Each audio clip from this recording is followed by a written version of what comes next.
What is going on, everybody? How are you all doing today? It is Tuesday, and it is time for the Just Gonna Say It podcast on Dylan Talks Tones YouTube channel.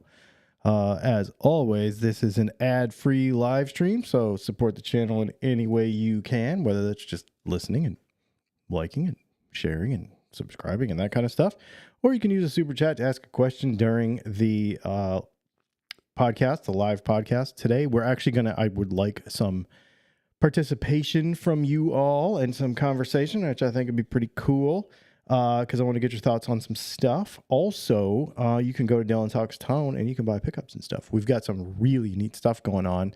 I just bought another laser and it is amazing. If you follow Patreon or even some stuff on Instagram today, you'll see some of the cool stuff I've been doing. So go check that out. We've got custom drops coming out every Saturday at 9 a.m. So make sure you check that stuff out as well.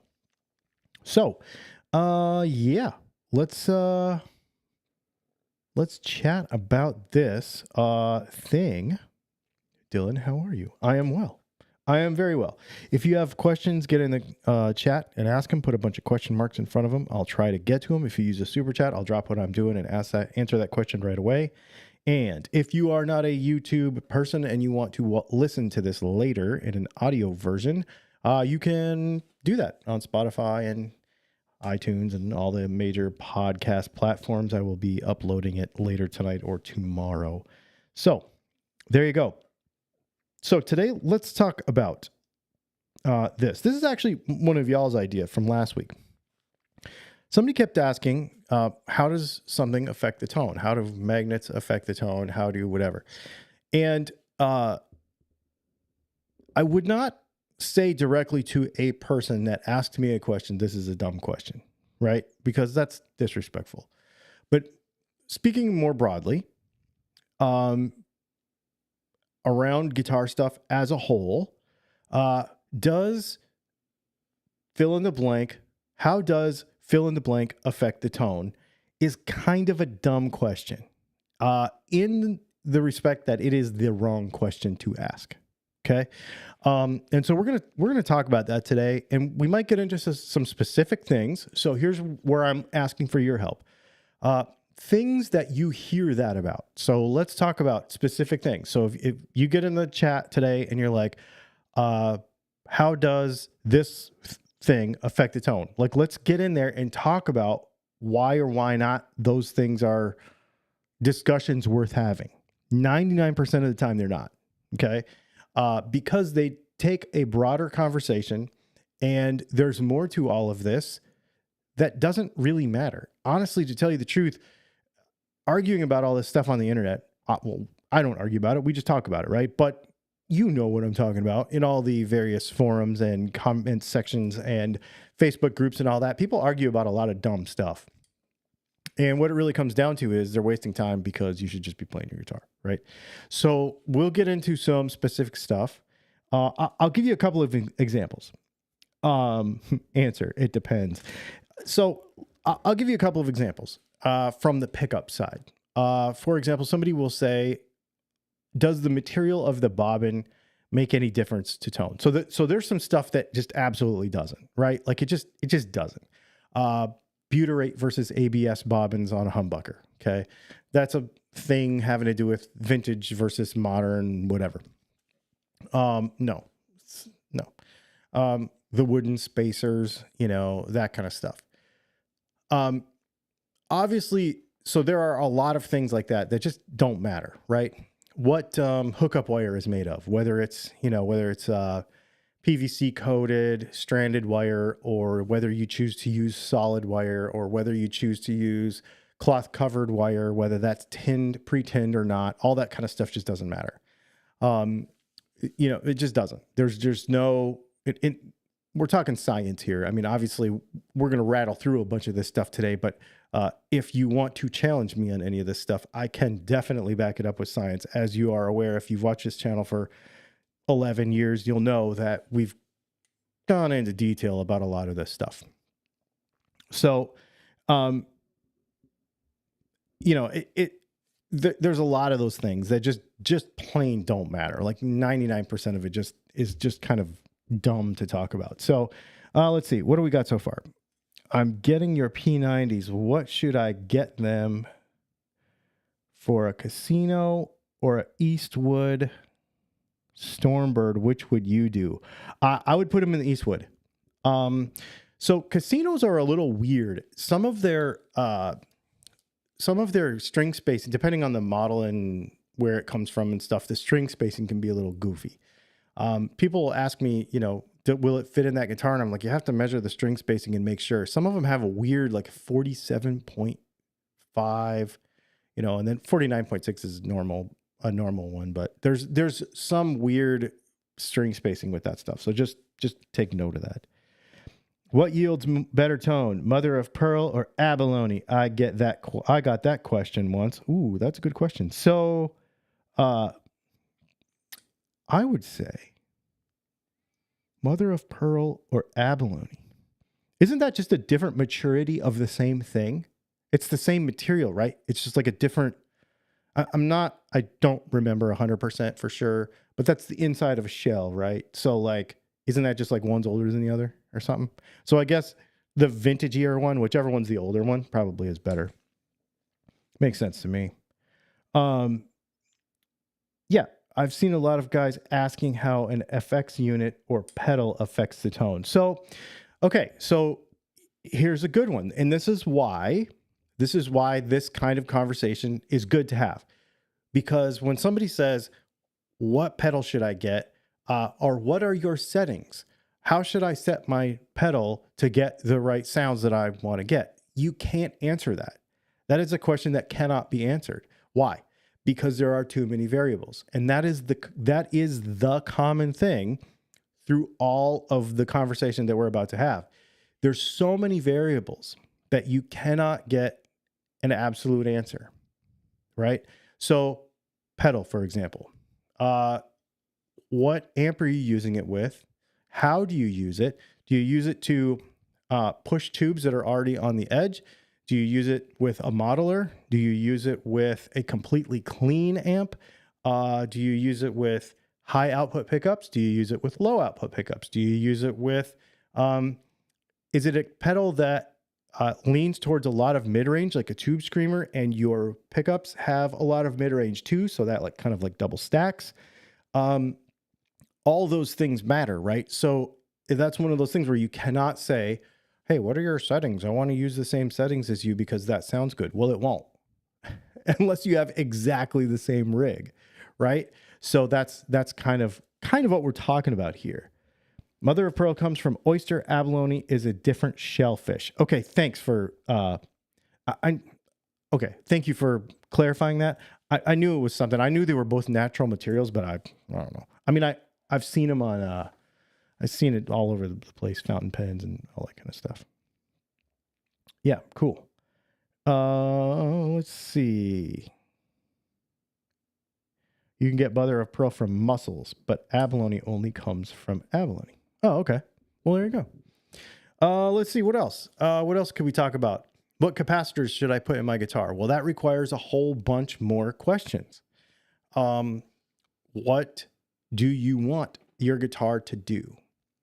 This is the other more important question that makes how does this affect the tone a dumb question. How does it affect the tone if I go from a 33 to a 47? Well, okay, the easy answer is it's going to cut more highs out of your tone circuit. But that's not technically a linear answer. It's like not an absolute, because it depends on the pickups. It depends on what pots you have in the guitar. It depends, again, how you use the guitar. Same thing.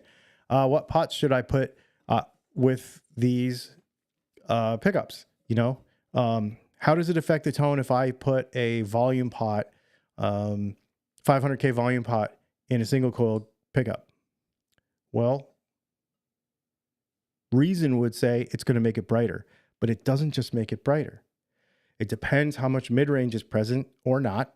It depends how much low end is present or not, because the whole curve kind of moves. It's not just one thing. So what happens is a lot of people in these conversations will say, well, you're going to have way too many highs and the sound's going to be too brittle. Well, it's not actually true. We've demonstrated this many times on this channel. That's not actually true. That's the boilerplate answer in the forum or in the Facebook group, but that's not actually true. There's a lot more to it than that. So I guess what I would propose, instead of asking this question over and over and over and over again for every little thing, how does this affect the tone? Look at the end result that you want to get first, right? And it's not to say that every little thing doesn't affect the tone somehow, because it's all a cumulative thing, obviously, right? So you've got, you've got the dimensions of your neck, because this is how you hold the guitar, and how big the frets are, because this is how you hold the guitar, and you've got the weight of the strings, and you've got the number of winds on the pickups, and the pickup magnet strength and magnet shape and coil shape and coil wire diameter and coil wire insulation thickness and capacitor value and blah, blah, blah. You could like add it all up, and it's all cumulative, and it all comes to this thing. And this is what it sounds like right now. And so people will say, well, how it'll affect the tone if I make this one change? There's no one answer for that question, because everything sort of pulls on each other, right? Like it's sort of a moving plot, right? So like if you move this, these other three things move too. So it's more effective. It's more effective to look at the end result or the end goal that you're trying to get to, and then look at all the pieces that you have and figure out how you want to get there, because there's a million different ways to get to the same place, right? So that's why it is more effective to kind of zoom out and look at your entire rig as an entire thing, instead of like zooming in on one little piece, right? Because that's what happens is a lot of times you'll say, okay, well, I want to change the pots in my guitar because I need to get new pots, right? And should I get 500s or should I get 250s?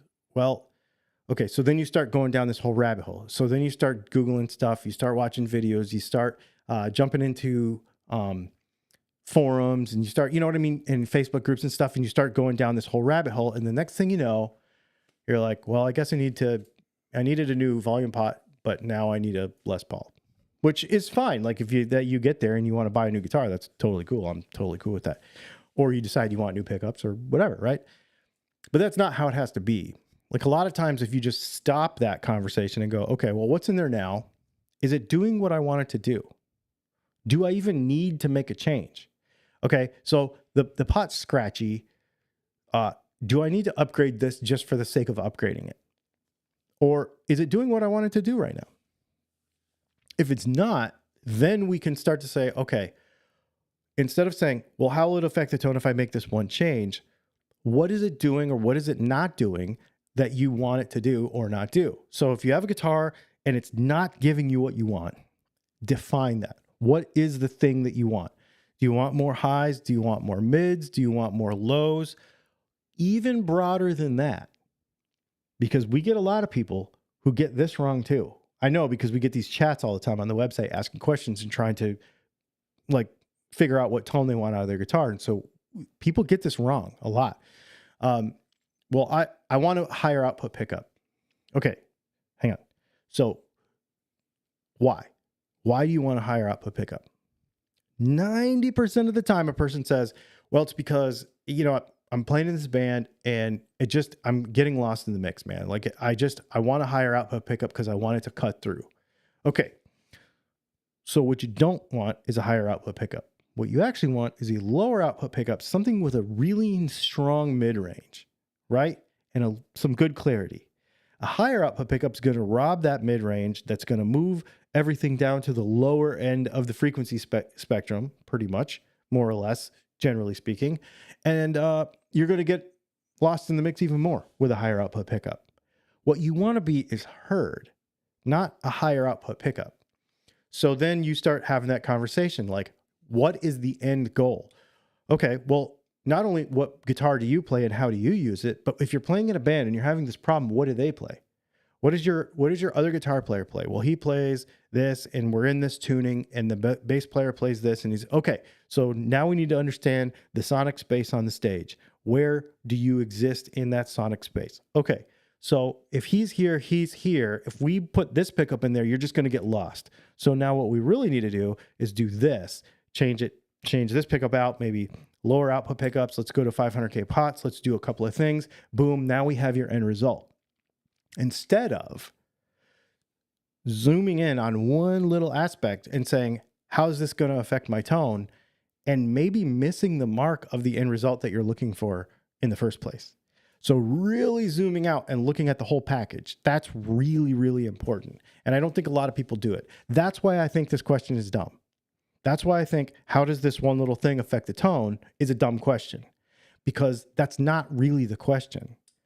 I mean, it can be because it's part of a puzzle, but 9 times out of 10, if you move one thing, 4 other things move.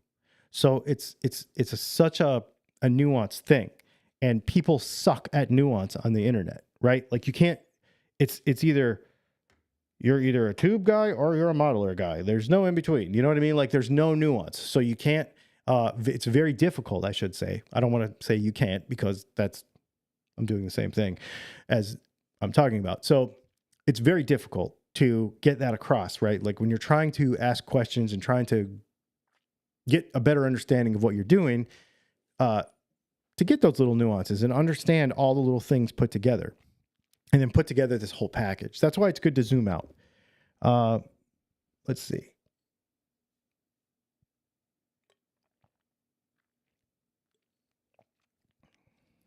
About what setting do you use on your Princeton for a good clean tone, like for your Silver Sky? Okay, this is a good example. I don't play clean. I play that amp. So this is an excellent example of why these kind of questions don't make sense. Okay. Silver Sky, Princeton, all the knobs straight up, treble up a little bit more, maybe like 7. Cause it's how Fender is like weird. So like 7 is actually only like right here. Right. So 1 o'clock on the treble, I would say 6 or 7, probably 7 on the volume, but that doesn't give me a clean tone. What I do with the clean tone is I use my volume knob on my guitar. So I don't use the amp to get a clean tone. What I always do, this is a good example of why you need to know how you use stuff. I never set my amp clean, ever. So what I do is any amp, it doesn't matter what amp it is. I basically set the amp to be just past the point that it starts to compress, so that when I have the volume knob on 10 on the guitar, it's basically overdriving into compression. So then when I turn my volume knob on my guitar down to 6, 5, then it's clean. But you have to have good pickups to do that. So and good pots and everything. So that's what I do. I do not set the amp clean, ever. And honestly, I think I leave it pretty much there with all of my guitars. I think the volume on my Princeton is always on 7. Pretty much. Even with P90s, which it's going to push the amp way harder, right? Like a P90 is going to push the amp way harder, even harder than a PAF, because it's a hotter pickup than a PAF is. And then I use the volume knob on the guitar to clean it up. So I don't ever have a clean amp, ever. Never, ever, ever. But to me, that's how an amp's supposed to be used. Even in the old days, before there were a bunch of effects pedals, that's what people did. They just turned them all the way up, not all the way up, but kind of pretty much, until they got to that point, and then they just use their volume knob. And that's what I do. Let's see. Hang on. We got a super chat. Thanks, sir. For ad free, and if you're getting lost in the mix, you need a bigger amp. Yeah, exactly. Yeah, hotter pickups don't make the difference. It's the bigger amp. Absolutely. But see, okay, so Rusty, that's thank you for asking that question, because that is a fantastic example of why when you ask that question, you have to ask it in the right company to have this kind of conversation. Or that's also why it's good to educate ourselves on this stuff all the time, right? Like, it's not, the point of it's not to be a know-it-all about guitar stuff. It's literally to be like, because I really want to do this without the least amount of hassle. So when you think about it, if you really know that stuff, you need less stuff in general. There's less fiddling. So I told you what I did and how I used it, and I don't use any pedals or anything. So there's no settings. It's just get the feel, turn the knobs until it feels right. I mean, that's basically it. And every guitar is going to be different. Every guitar is going to act different based on how the pickups act and all that kind of stuff.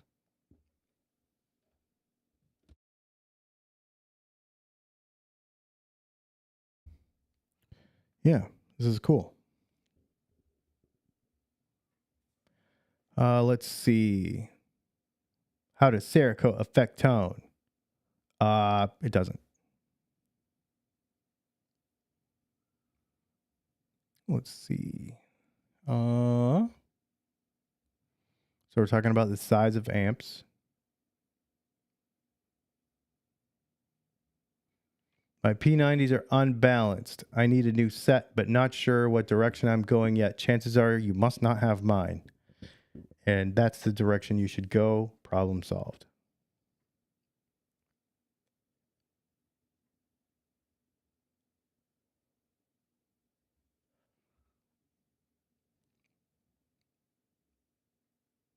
Let's see. Sorry, I'm looking through some of these comments here.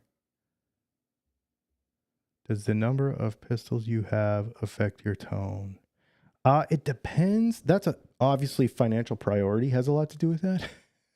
So yeah, it could, I suppose. If you buy a new Nighthawk and then now you can't afford a Les Paul for a while because you're having to save up. So it's possible. That's a possible thing. That might affect it a little bit.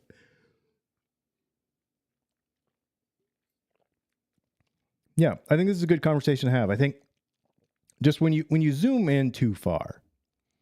Oh, dude, if you have Wilkinson P90s in your guitar, grab a set of my P90s. I promise you will be happy. Dude, end of story. End of story. Yeah, I've got a set of those Wilkinson P90s kicking around here somewhere. Took them out of something. I don't remember what. Hang on. Is tone in the fingers? My best friend says that. That's a funny one. That's one of those things where people try to be so idealistic about this crap. And it's like, obviously, we had this conversation last week, right?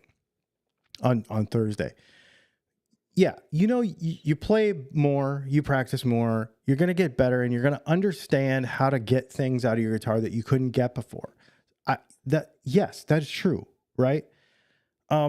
However, you can buy performance in any genre of life. If I have a better trigger up here, I'm going to shoot better. If I have a faster car, I'm going to win. And I might not be that great of a driver, but I will learn quicker if it is easier to drive. If the tool is easier to use, it will be much easier for you to make progress quickly. So the gear definitely factors into it. And the whole tone is in your hands thing, that's for people who, again, these conversations get so flip flop either side. It's either tone is in your hands or you buy expensive gear. It's kind of a nuanced thing, right? Like, obviously, if you practice more, you're going to get better.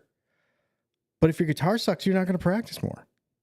If your guitar is hard to play, you're not going to practice more. If you buy a new guitar, you're going to want to practice more. Therefore, you will get better. Therefore, a new guitar made you better, right? Like it's a contributing factor anyway. So yeah, no, I think all of it matters. I just think that people zoom in too far on one thing. Let's see. Tone comes from the heart. That's so funny. I changed my pen from a cartridge to a converter yesterday, and it writes different. Is this normal, or did I break something? Nope, you didn't. Nope, they will write different with a... Nope, you will. Tone is in the fingers is for people who are good. I disagree. I think that making skill dependent on anything is not fair. That a better guitar player is going to enjoy it more, that a better guitar player deserves a better guitar or doesn't or whatever. All that stuff's crap. All that stuff is, I don't know, people with low self-esteem who are trying to be better than other people on the internet. I don't know, whatever that is. It's, betterhelp.com/DylanTalksTone for a discount on some help for those people. Because, who cares? Who cares? Just enjoy it.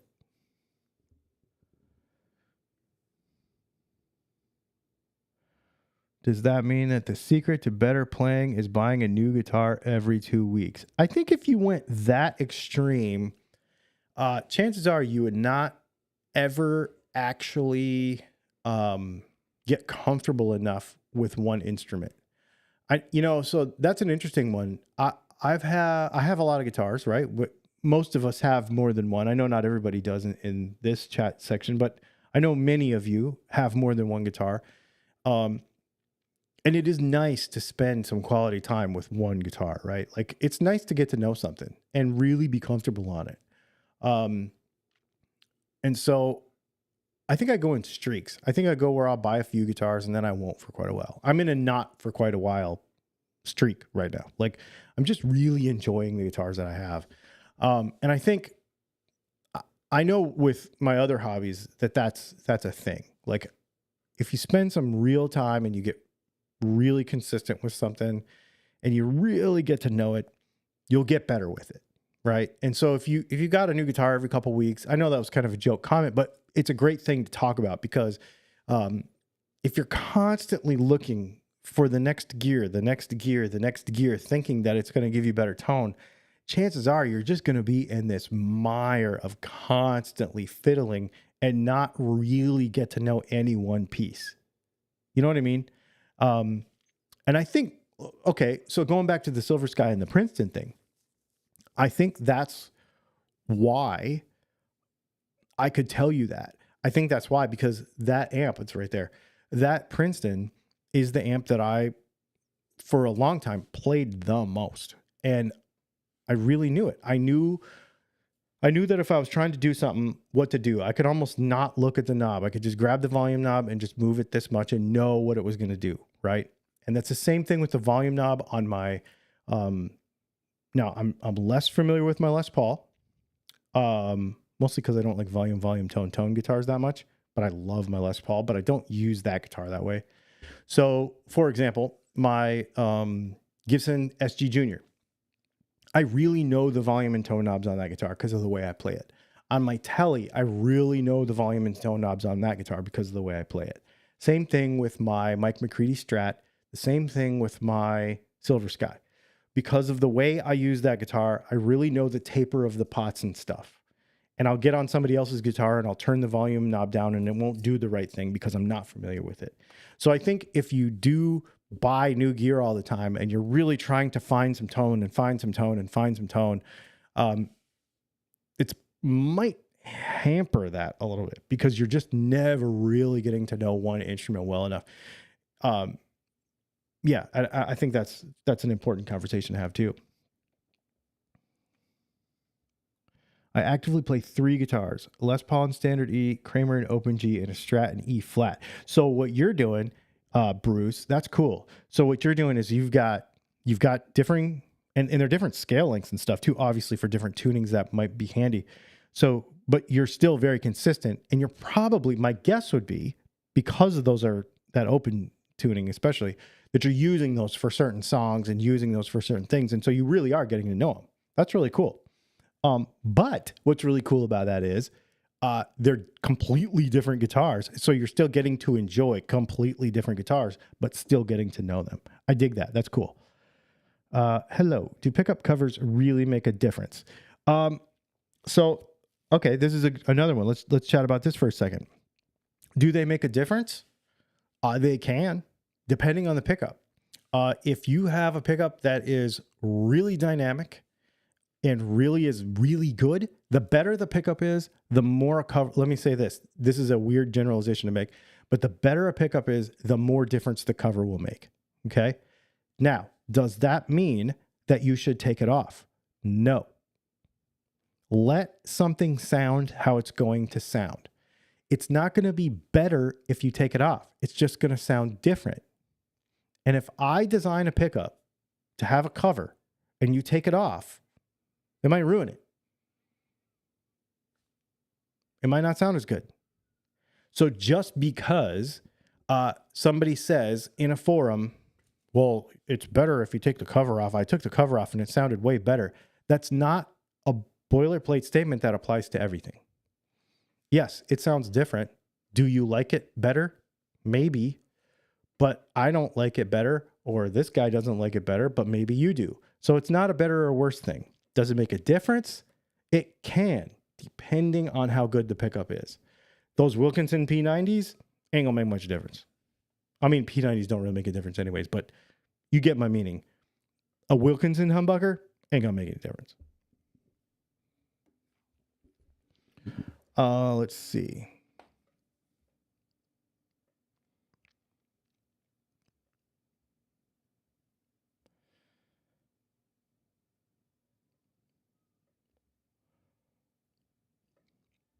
Chasing unicorns. Haha. Before buying a Dumble. You know, there is something to that too. I am a proponent of, if you have 15 Harley Bentons, sell them and buy one good guitar. I mean, yeah, chasing unicorns until you buy a Dumble. Right, exactly. If you have 4 Epiphone Les Pauls and a ESP EC1000 and a Harley Benton, sell all them jokers and get a Les Paul. Like, get a real guitar. Like, I'm not saying they're not real guitars. I'm saying they're fine. But if you are that person, constantly trying to figure out how to get the coolest thing without actually going and buying the real thing, you're just going to keep chasing it. And there is a level of, and I hesitate to say this, but it's true. There is a level of contentment that you can get to when you have the real thing. It's just because there's nothing better. Like, what am I going to get after I have a D28? I have it. Like, it's awesome. And you're never going to be like, man, I wish I had a D28. You're never going to be playing this particular guitar and being like, yeah, this is cool because I can't get the other one. Just get the real one. Take some time. Save up. Buy less guns. Buy less coffee at Starbucks. Buy less, I don't know, whatever. Quit smoking, whatever. Quit drinking, whatever. Save up some dough and buy a freaking real guitar.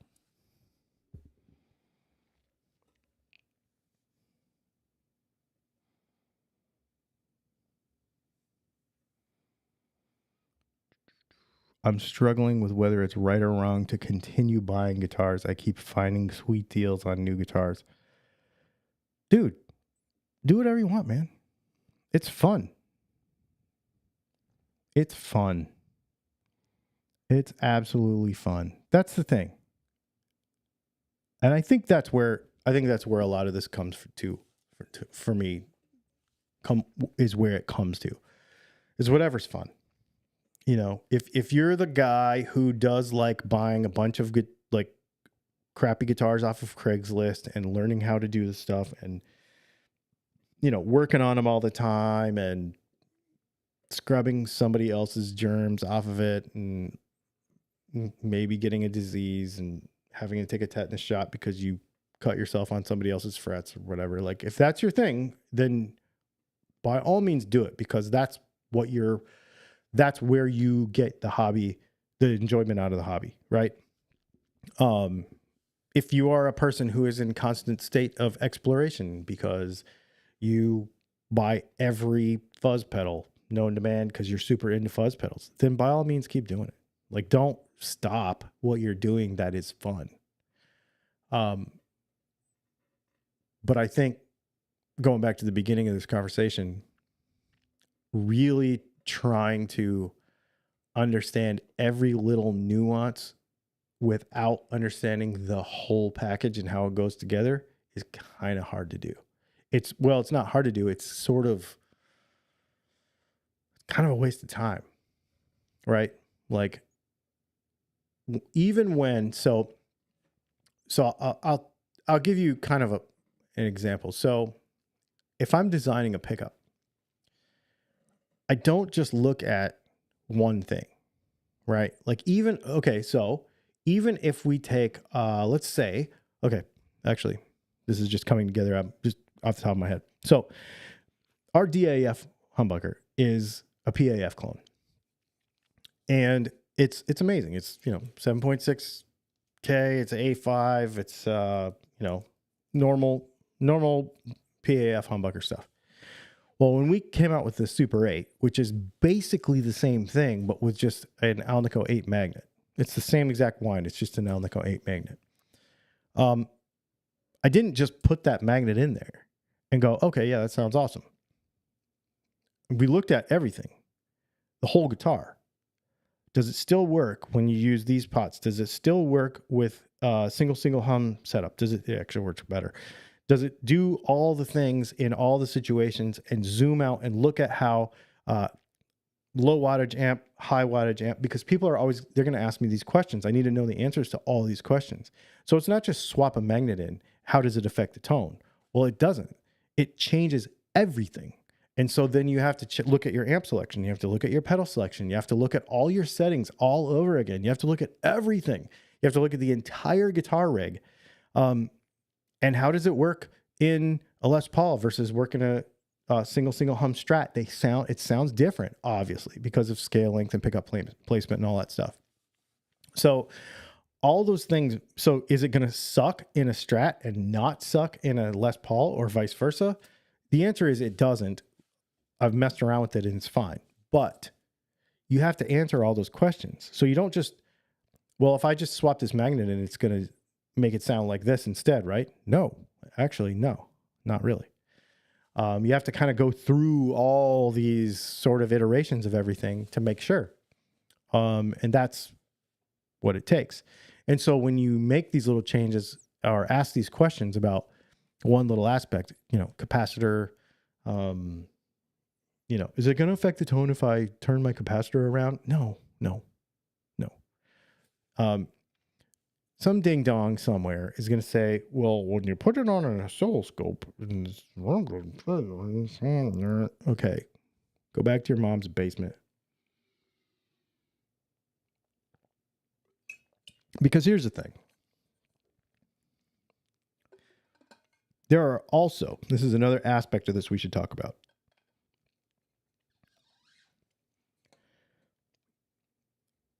If this phone, and I've said this many times in videos, this is a smartphone, okay?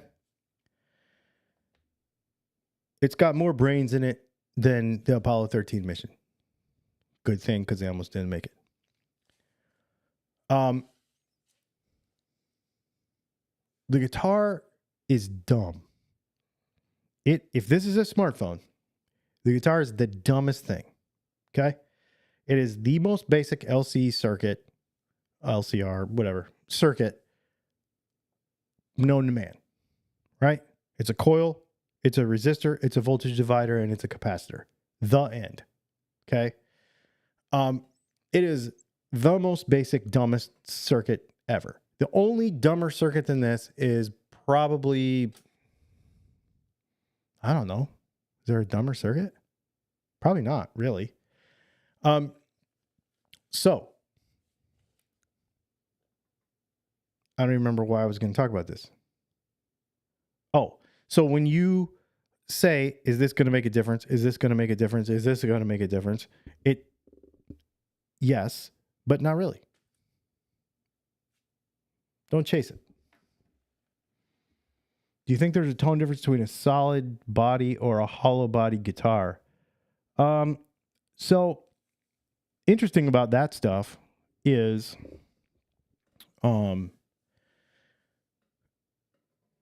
yeah, absolutely. Because you're moving air with a hollow body versus a solid body guitar.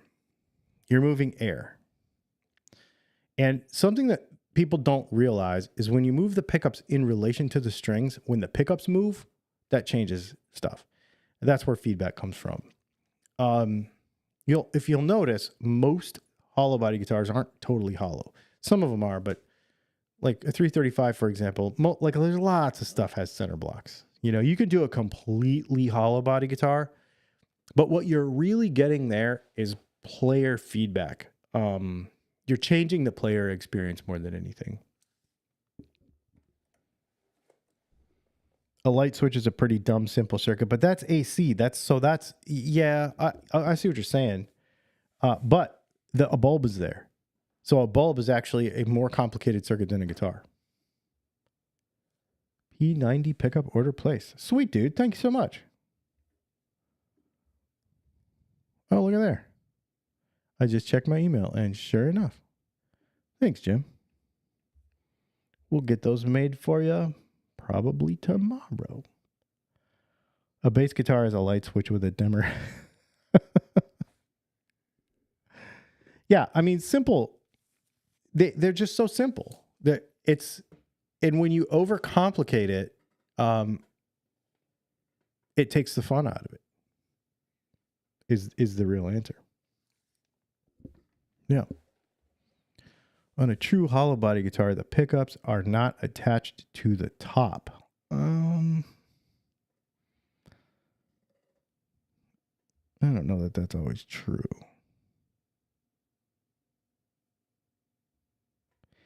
Yeah, so Rusty, you're talking about the sound hole player experience thing. And when you move air, it's different, right? Anytime you move air, it changes everything. Because you hear the moving air.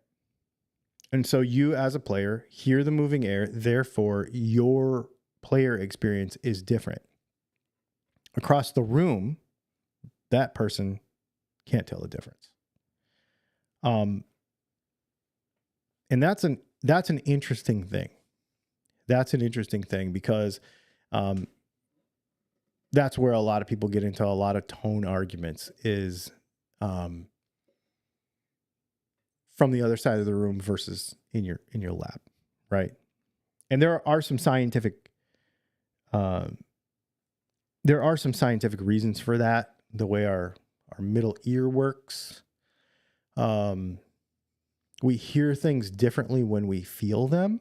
So that is why your voice sounds different inside your head than outside your head, because your inner ear, or your middle ear actually, is moving because you're making it move. But it's like not feedback, but I don't know how to explain it. So basically, it's this: if I put a guitar in my lap and I feel the vibration in my body when I play it, it will sound different to me than the same guitar if I hand it to you and you play it and I listen to it from across the room. Because now my middle ear is reacting differently because I'm not getting the actual motion, mechanical vibration of the guitar against my body. So therefore, I will hear it differently from across the room than against my body. When you introduce vibration to your body, it changes how you hear. There's a bunch of science related to, I read a study on it a long time ago because I was really going down the whole tone wood rabbit hole and trying to really understand why people make such a big deal out of it. And that's basically it. The whole argument really comes from when, and a lot of this stuff actually really comes from the person who's experiencing it is feeling energy coming into their body, which is affecting their middle ear, where you don't have that same effect when you're not holding the instrument. This is why you can have, for example, I don't know if they do them anymore, but they used to, like when I was younger, used to have like bass shakers that you would put in a car, and it would basically be like a cell phone vibrator, you know, like the little thing that goes in your phone. But they would feed an audio signal to it, and it would put like bass under your seat. So you would feel it, but it would not be audible, but your body would hear it, if that makes sense. It would accentuate the bass. So you could have a little bit of bass coming from a speaker that doesn't make it very much. But if you introduce the same frequency of vibration into your butt through the seat because of that vibrator thing, then you would actually hear more bass. That's basically what's happening when you hold the guitar and you play it.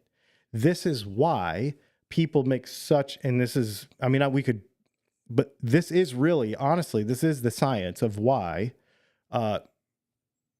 through all the research I've done anyway, and people I've talked to about this is why people make such a big deal about tone wood. Because if a guitar feels different, it will sound different in your lap. But that doesn't mean it actually sounds different. It just sounds different because it feels different. But once you take that relationship away, it's the same. Really interesting. They've done a bunch of studies with mice and stuff. It has to do with the whole, you've probably seen those experiments where they, where the mouse can find the cheese, and it has to do with when they walk on the ground and something to do with their vibrations in their feet and stuff. There's a whole thing. It's been a long time since I read it, but they were using that and then relating it to humans and whatever. There's a bunch of studies on it. It's really actually really, really interesting and super nerdy. What do you think of TV Jones pickups?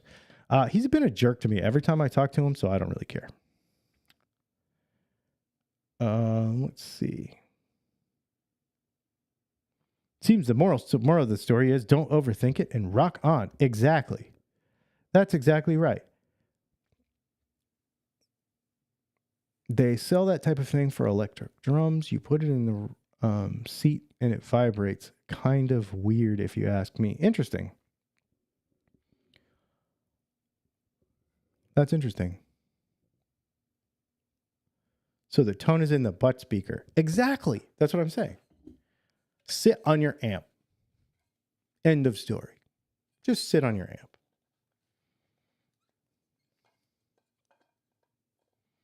I think it's really more to do with the color.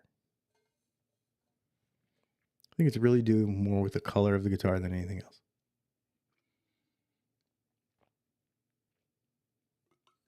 And how the guitar makes you look and how it makes you feel.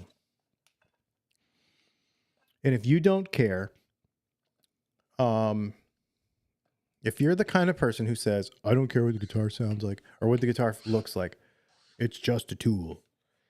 Chances are you play a lot of Leonard Skinner covers.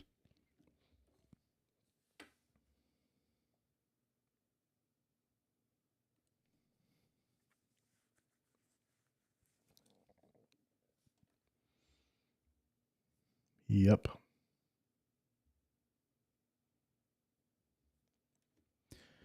Awesome, you guys.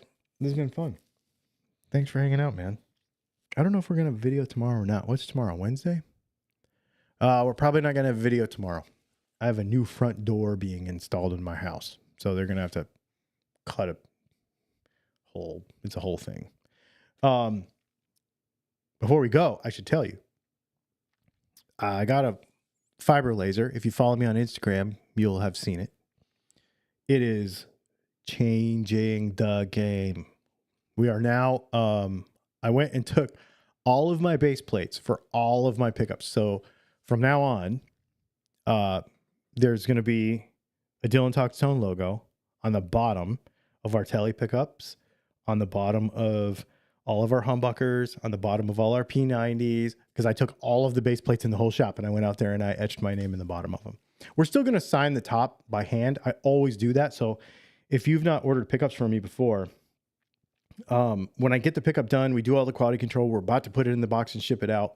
I actually engrave by hand my name in the top cover. That's something that we've done 10,000 pickups in. We're still doing it. I'm not going to stop doing that. But for on the bottom side, so like if you look at the bottom of a humbucker and the base plate, our Dylan Talks Tone logo is going to be there. Super cool. It looks awesome. So we started doing that today. I was like, oh man, this looks awesome. And I just literally came in here right away and got it. And then we're doing a bunch of stuff. You'll see on Saturday.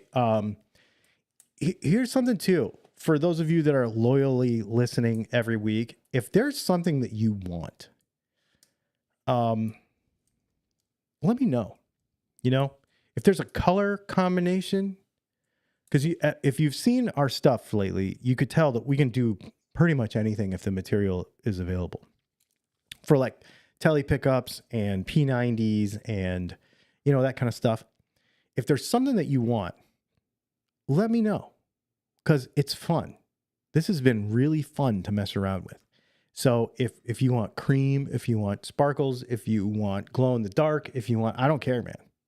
I mean, I'm willing to experiment if you are. So if it's something that you want to do, you got a build in mind, you got something in mind, you got a Telecaster that you want the matching pickup cover with the matching pick guard, or you got a Strat, you know, single hum, and you want everything to match, like, dude, we can do lots of fun stuff. So if you want your mom, like her face engraved in the pick guard, whatever you want, like we could do tons of stuff. I'm not saying it's all free, but I'm saying we could do it, and it's really fun, and I'm really enjoying doing it. So if you have ideas, hit me up, and maybe we'll be able to pull them off, and we'll make videos about them, all that kind of stuff. I'm not quite ready to make video about the new laser yet, but I'm trying to figure out how to kind of incorporate that into what we're doing, you know, as far as video content goes. People get real weird if you talk about anything that's not actually a guitar, even though we're making guitar parts with it. So I want to share that with you, though, because it's super cool. It's, oh my gosh, it's so cool. I'm like super jazzed about it. So anyway, let's see.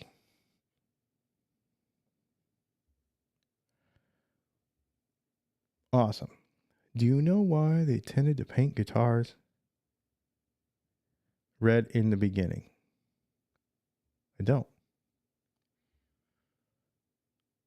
The laser engraved back gives them better tone. Exactly.